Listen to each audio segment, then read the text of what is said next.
माननीय अंबेडकर जी ने एक संदेश दिया था, मैं वहाँ से अपनी बात को शुरू करती हूँ। और उन्होंने दलित समुदाय के लिए एक संदेश दिया था कि शिक्षित बनो, संगठित बनो और संघर्ष करो। माननीय अंबेडकर जी ने जो संदेश दिया, इस संदेश को सब लोगों ने इस नारे को, इसको नारा बनाया। और जब उनकी जन्म शताब्दी आती है या उनका निर्वाण दिवस आता है तो हम इस नारे के साथ उनकी बात को शुरू करते हैं। लेकिन शिक्षित बनने के लिए सरकारों ने क्या किया ताकि इस वर्ग को ऊंचा उठाया जा सके, आगे लाया जा सके, उसके लिए मैं चर्चा करना चाहूँगी।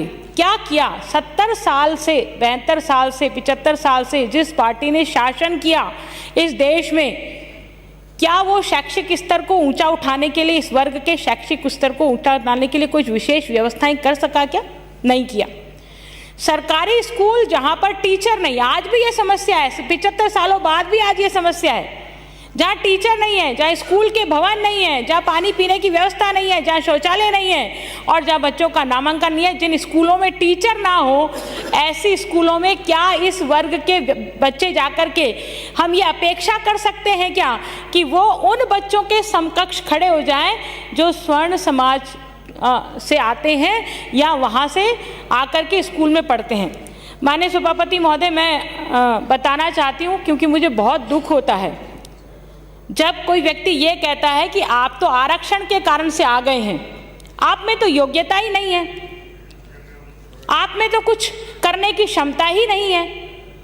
जो वर्ग पीढ़ियों से, हजारों सालों से दलित रहा है, उस वर्ग से आप अपेक्षा करें कि वो सीधे इन 50 सालों में आपके समकक्ष आकर के खड़ा हो जाए, और वो भी तब जब आपने संसाधन उपलब्ध नहीं कराए हैं, जब आपने उनको आगे बढ़ाने की कोई इतनी अच्छी कोशिश नहीं की जितनी अच्छी कोशिश होनी चाहिए थी।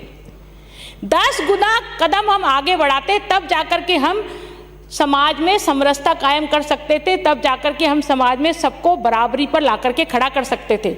पर आज हो क्या रहा है माननीय सभापति महोदय, मैं आपका ध्यान आकर्षण करना चाहूँगी कि जब संविधान लागू हुआ, संविधान में आरक्षण की व्यवस्था हुई, माननीय अंबेडकर जी ने छुआछूत को अपराध घोषित कर दिया और सभी को समानता का दर्जा दिया, सभी को मौलिक अधिकार दिए।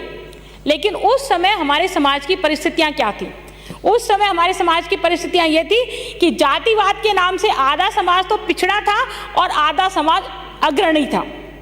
ऐसी स्थिति में जो पिछड़ा समाज था उसको शिक्षा की व्यवस्थाएं करने की कोशिश की गई, सरकारी स्कूल उनके लिए बनाए गए, छात्रवृत्तियों की व्यवस्था उनके लिए की गई। लेकिन इन 40-50 सालों में वो जो पिछड़ा वर्ग का समाज था ना, आज भी माननीय मंत्री महोदय एक सर्वे करा लेना, आंकड़े उठा करके देख लेना, हायर एजुकेशन में और टेक्निकल एजुकेशन में SC/ST के छात्रों की संख्या नगण्य के बराबर है। और आज अनुसूचित जाति के जो माता पिता है ना, जिनके बच्चे, जिनकी पीढ़ी में आज कोई 10वीं पास भी नहीं है, आज के समय में भी किसी ने 10वीं पास नहीं करी, जिन घरों में, जिनकी पीढ़ियों में, वो बहुत खुश होते हैं माननीय सभापति महोदय, अरे मेरा बच्चा 10वीं पास हो गया, अरे मेरे बेटे ने ग्रेजुएशन कर लिया, देखो ये तो कॉलेज चला गया।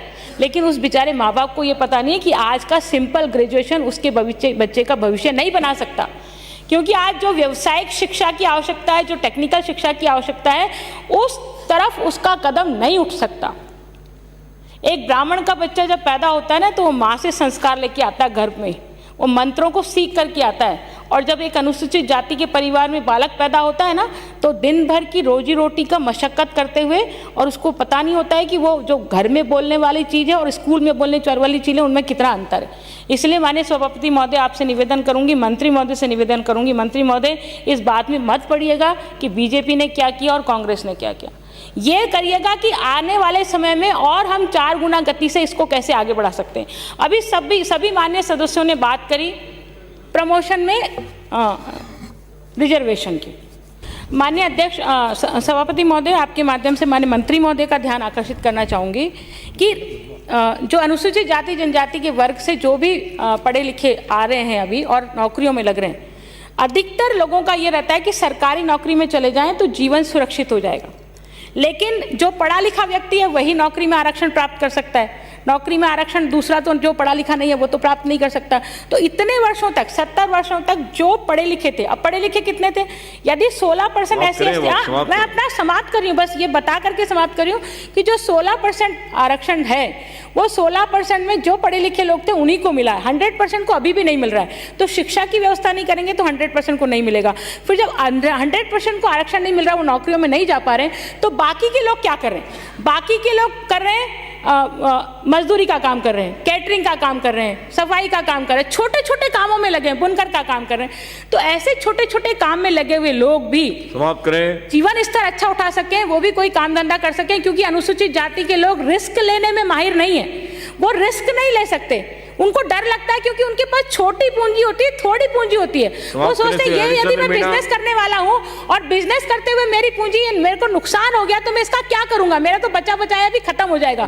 इसलिए उद्यम में हमारे अनुसूचित जाति जनजाति के लोग कैसे आए। अगर आप चाहते हैं गरीब हर वंचित इंसान की आवाज आप तक पहुंचे तो हमारे चैनल को सब्सक्राइब करें और बेल आइकन का बटन दबाना ना भूलें।